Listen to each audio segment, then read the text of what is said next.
But one of the most interesting things, I interviewed a veteran a Mm, couple of years ago, and one of the things he said when he went into business, and I didn't actually realize it, because when you're in the army or in the military, you mm, get allocated these 30 guys who in your platoon, yeah, 8 or 10 guys in your section or whatever.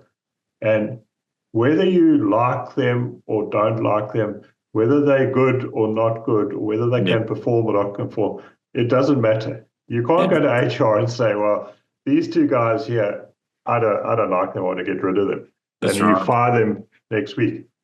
You have to make it work with those guys. And the worst Yeah, thing about it, you have to trust your life in the hands of these guys that maybe you yeah, don't like or don't think are so good or whatever. yeah, And you so misjudge people because when you start, you think, oh, that guy's an idiot or this guy. You know what I mean? And then further down, once you've been through some tough times, you actually yes. realize that those guys who you thought weren't that good, they're actually better than what you expected. And And I this think this success. whole Yeah, no, I was just wanting to bring that through to corporate because he yeah, said then in corporate, he said he's never fired anyone mm, because he says his team is his team and he needs to make it work. And if he can't make it work, it's it's his problem. And I yeah, think that's so important because we want to go in this American system where it's churn and burn, we get rid of these guys mm, and we continue recruiting at a huge expense. And you've got this whole big HR department who don't contribute much. And you're just churning people and mm. firing and bringing more people in. And it's not necessary. Don't you think success is also determined on that attitude? Do you know what I mean? Like it's like I know that one time I had a mill skills comp to do. So this is when I was in training at Duntroon, and so you're in charge of a section, and so you've got your 10 people allocated to you, and I think I got given all of the I don't know, not saying that we were all dregs, but it wasn't my normal section. It was a rag bag, group of people that got put together. And anyway, we kick off the day, and I'm like, okay, I didn't know half of them. And I said, tell us about where you're at, what's going on, what's your strengths, what your weaknesses is, and we're looking around. I think half of the group were on chits, and chits is for people that don't know is like a medical restriction. They had a written thing from the doctor saying, oh, I can't lift something, I can't do something.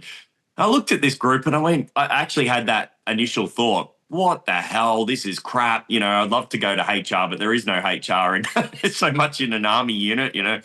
So I looked at it and I went, you know what? I'm just going to try and take the right approach, which is let's not fail today by leaving anyone behind. Let's actually just get everyone through this activity. It was a big, long day, like, maybe more than 12 hours of activities, constant go to one stand, do an activity, go to another stand, whether they were physical or, mental activities or whether they were endurance activities. You did that all day long, and there was 26 sections out of Duntroon doing this that day. So I think I was number 26 section commander or something like that. And we take off on the day. And I just had that right approach, that attitude of we're not going to let anyone fail today. We're going to support everyone and we're just going to try and keep on going at whatever pace we can of our slowest member.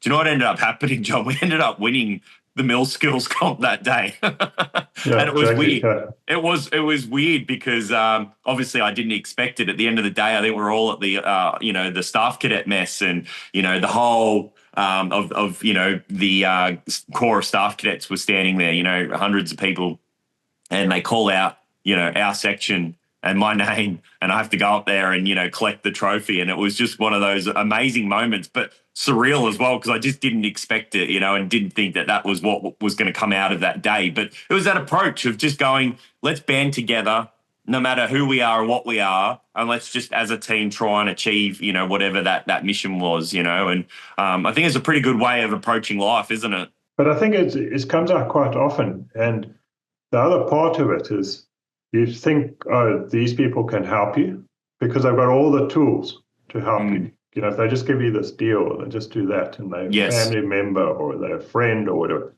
and they don't, for whatever reason, they just will never help you. And Yeah. then there'll be other people will not benefit at all from helping you, and they do. They do, yeah. And you can't explain it. They will never benefit from giving you a hand, and they're so willing to help. And and that's the amazing thing to me is you get these great leg ups from people who you never expect will give you a leg up, and other people just never will. I found that I love that. I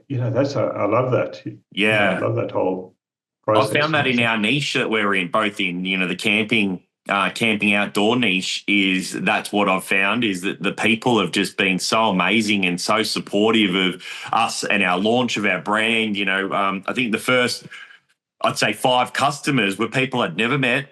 When we did our pre-sale launch, so we're literally launching our brand, launching the sale of our bag, and the bag's not here yet. So it was about to trying to validate and understand, do people want it? First 5 people that bought it, not only bought the bag, but then they went onto their YouTube channels and they went onto their TikToks and they went onto their Instagrams and started promoting it for me. The exact same thing as what you just said. That there's no benefit for them. They don't know me. They don't know if I'm a good person or a bad person. They were just willing to help. And I think, they understood that, obviously I had done a couple of videos where I've tried to explain who I am. And my approach has been a personal approach to my Instagram and TikTok for Voortrekka Australia, putting my face on there.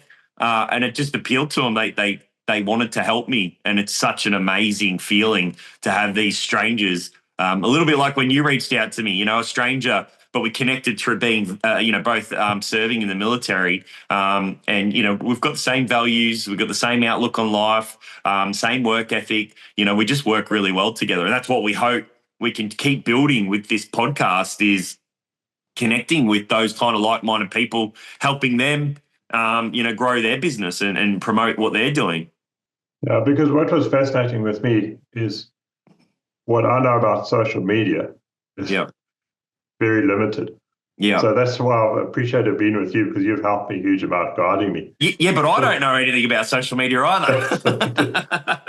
But you know more than me. So. Oh gosh. And then I had these influencers. I sort of reached out to them, but they came back to me, and Live, Laugh, Now Adventures.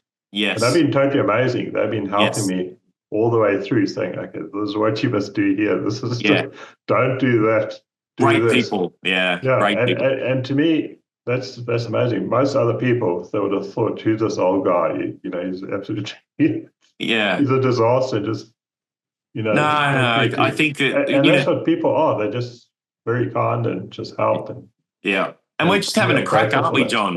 Yeah. We don't have all the answers. We're just trying to find our way. We're going through the process. Obviously, as you go through and conquer a certain task or a certain, skill set, you do become a little bit more of an authority figure and can talk to it and say, hey, do it like this or don't do it like that. But we're still learning every day, aren't we? And we're just sometimes using each other's strengths, and helping each other's weaknesses at times, just to try and guide. And like I said, there's lots of people that I speak to, within my little circle now. And that circle's probably, I don't know, 20 times bigger than what it was a couple of months ago.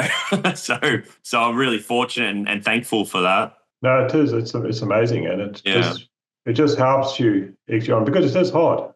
Yeah. You develop this product, you put it out there, you think you're going to sell thousands, and you set up your store and you make it go live, and you're waiting for the orders, and you're going to pack the orders there, and nothing happens. Yeah. And a week later, still nothing's happened. So then the orders start to come through, So that's business, and that's how it works. And where we go from here, John? Like, what are we trying to still do? With both this podcast and what we're trying to do in our businesses. Where do we go from here? From the podcast point of view, we want to get more stories there, especially around a lot of the Vietnam veterans now in their 70s and 80s. So it's really important that we try and capture a lot of those stories before it's too late. I want to put a lot of focus on getting more of those. So I want to expand that side. And then the other thing is just to see where we can maybe help other veteran businesses talk about their businesses and what they're doing, and try and grow this community where we can all help each other.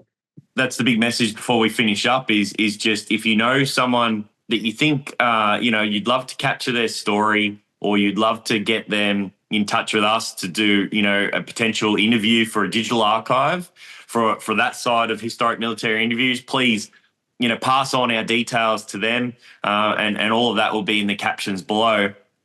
The other side of it is, if you are a veteran and you have a startup business or an established business, or you're a support service and you'd love to, come on here, help promote us, but also promote yourself by coming and having a conversation with John and myself, please do. We'd love that.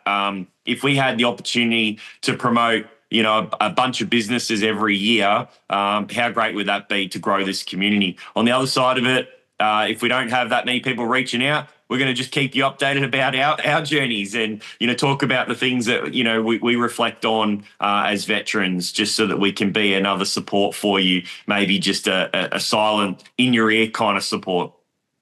No, definitely, and I look forward to that. Yeah, no, great, John. We'll speak soon.